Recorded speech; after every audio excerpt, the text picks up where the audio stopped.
Hi all, welcome back to my YouTube channel facts only. ഇന്ന് people's ചോയ്സിൽ നമ്മൾ ചർച്ച ചെയ്യാൻ പോകുന്നത് നടന്നു വരുന്ന ആശാ വർക്കർമാരുടെ സമരത്തെക്കുറിച്ചാണ്. 2005 കേന്ദ്ര സർക്കാരിന്റെ കീഴിൽ നാഷണൽ ഹെൽത്ത് റൂറൽ മിഷൻ നടപ്പിലാക്കിയ ഒരു പദ്ധതിയുടെ ഭാഗമായിട്ടായിരുന്നു ആശാ വർക്കർമാർ രാജ്യത്ത് നിലയിൽ വന്നത്. ഇതൊരു കേന്ദ്രാവിഷ്കൃത പദ്ധതിയായിരുന്നു. ഗ്രാമപ്രദേശങ്ങളിലും ഒറ്റപ്പെട്ട പ്രദേശങ്ങളിലും ജീവിക്കുന്ന ആളുകൾക്ക് ആരോഗ്യ സംരക്ഷണ സേവനങ്ങൾ എത്തിക്കുക എന്നതാണ് ആശാ വർക്കർമാരുടെ പ്രധാന ഉത്തരവാദിത്തങ്ങളിലൊന്ന്. 2005 തന്നെ ആശാ വർക്കർമാർ രാജ്യത്ത് നിലയിൽ വന്നെങ്കിലും അന്ന് നിലവിലിരുന്ന ഉമ്മൻചാണ്ടിയുടെ നേതൃത്വത്തിലുള്ള UDF ഗവൺമെന്റ് ആശാ വർക്കർമാരെ നിയമിക്കാൻ തയ്യാറായില്ല. കേരളത്തിലെ അവകാശപ്പെടാവുന്ന സമ്പന്നമായ ആരോഗ്യ മേഖലയുടെ മികവ് ഉയർത്തിക്കാട്ടിയായിരുന്നു അവരുടെ ഈ മുഖംതിരിവ്. എന്നാൽ മാറി വന്ന LDFന്റെ നേതൃത്വത്തിലുള്ള VS അച്യുതാനന്ദൻ ഗവൺമെന്റ് 2008 ആശാ വർക്കർമാരെ കേരളത്തിൽ നിയമിക്കുവാൻ ഉത്തരവിറക്കുകയുണ്ടായി. കേന്ദ്രാവിഷ്കൃത പദ്ധതി ആയതുകൊണ്ട് തന്നെ ആശാ വർക്കർമാർക്ക് നൽകുന്ന ഇൻസെന്റീവിൽ 60% കേന്ദ്ര സർക്കാരിന്റെ പങ്കും 40% സംസ്ഥാന സർക്കാരിന്റെ പങ്കും എന്ന ആശാ വർക്കർമാർക്ക് നൽകി വരുന്ന ഇൻസെന്റീവിലുള്ള വിഹിതത്തിന്റെ കണക്ക്. ഇപ്പോൾ ഏകദേശം 3000 രൂപയാണ് ഈ ഇൻസെന്റീവായി ആശാ വർക്കർമാരിലേക്ക് എത്തിച്ചേരുന്നത്. അതിൽ ഏകദേശം 1800 രൂപ കേന്ദ്ര സർക്കാരിന്റെയും 1200 രൂപ സംസ്ഥാന സർക്കാരിന്റെ വിഹിതവുമായിട്ടാണ് ഇവർക്ക് ലഭിച്ചുകൊണ്ടിരിക്കുന്നത്. എന്നാൽ 3000 രൂപ എന്നുള്ളത് ഒരു തുച്ഛമായ തുക ആയതുകൊണ്ട് തന്നെ കേരള സർക്കാർ ഒരു ഹോണറേറിയം, ഫിക്സഡ് ഹോണറേറിയവും മാസം എല്ലാ മാസവും ആശമാർക്ക് നൽകി വരുന്നുണ്ട്. 2011 മുതൽ 2016 വരെ ഭരിച്ച UDFന്റെ നേതൃത്വത്തിലുള്ള ഉമ്മൻചാണ്ടി ഗവൺമെന്റ് ഈ ഹോണറേറിയം 300 രൂപയിൽ നിന്ന് 1000 രൂപയാക്കി മാത്രമാണ് ഉയർത്തിയിട്ടുള്ളത്. എന്നാൽ 2016 മുതൽ നിലവിൽ വന്ന പിണറായി വിജയൻ ഗവൺമെന്റ് 1000 രൂപയിൽ നിന്ന് ഈ ഹോണറേറിയം 7000 രൂപയാക്കി ഉയർത്തിയതായി നമുക്ക് കാണാൻ കഴിയും. അതുകൂടാതെ അവരുടെ പെർഫോമൻസിനനുസരിച്ച് 3000 രൂപ ഒരു പെർഫോമൻസ് ഇൻസെന്റീവ്സ് കൂടി അവർക്ക് ലഭിക്കുന്നതാണ്. ഇപ്പോഴത്തെ നിലയിൽ പരിശോധിച്ചാൽ ഒരു ആശാ വർക്കറിന് ഒരു മാസം പെർഫോമൻസ് ഇൻസെന്റീവ് ഒഴിച്ചു നിർത്തിയാൽ ഏകദേശം 10000 രൂപയോളമാണ് ലഭിക്കുന്നത്. ഈ 10000 രൂപയിൽ 60% നൽകേണ്ട കേന്ദ്ര സർക്കാരിന്റെ പങ്ക് ഏകദേശം വെറും 1800 രൂപയും 40% നൽകേണ്ട സംസ്ഥാന സർക്കാരിന്റെ പങ്ക് ഏകദേശം 82%, അതായത് 8200 രൂപയുമാണ്.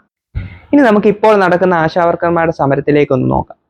വേതന വർധനവ് ആവശ്യപ്പെട്ടും അവരുടെ ജോലി ഭാരം കുറയ്ക്കണം എന്നും കരുതിയാണ് ഒരു വിഭാഗം ആശാ വർക്കർമാർ സെക്രട്ടേറിയറ്റിന് മുന്നിൽ കഴിഞ്ഞ കുറേ ദിവസങ്ങളായി സമരത്തിൽ ഏർപ്പെട്ടിരിക്കുന്നത്. ആശാ വർക്കർമാരുടെ വേതനം 21,000 രൂപ ആക്കണം എന്നതാണ് അവരുടെ പ്രധാന ആവശ്യം.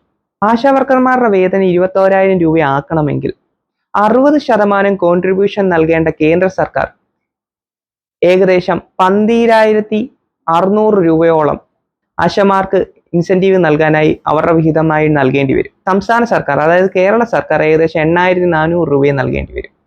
ഇപ്പോഴത്തെ കണക്കനുസരിച്ച് തന്നെ കേരള സർക്കാർ ഏകദേശം 8,200 രൂപ വർക്കർമാർക്കായി മാസാമാസം നൽകി വരുന്നു.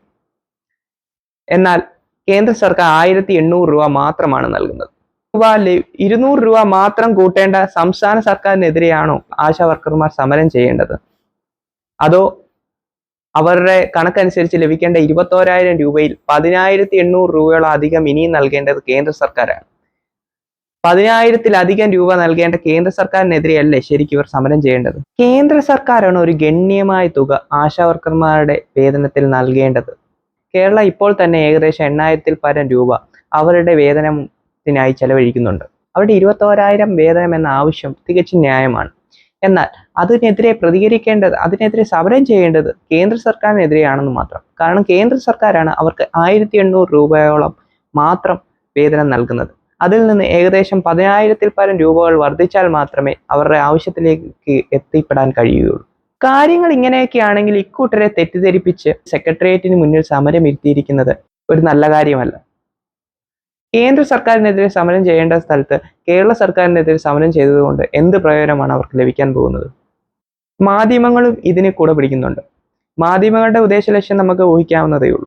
പത്തനംതിട്ട കേന്ദ്രമായ ഒരു പ്രമുഖ വ്യവസായ ഗ്രൂപ്പിന്റെ ഫിനാൻസ് കമ്പനിയിൽ വർഷങ്ങളായി 10,000 രൂപയ്ക്ക് പണിയെടുത്തവർ ചേർന്ന് സമരം ചെയ്തപ്പോൾ അത് കേരളത്തിലെ വ്യവസായ അന്തരീക്ഷം തകർക്കുമെന്നും ആ തൊഴിലാളികൾക്കെതിരെ കച്ചമുറുക്കി ഇറങ്ങിയവരാണ് ഈ മാധ്യമ കൂട്ടങ്ങൾ.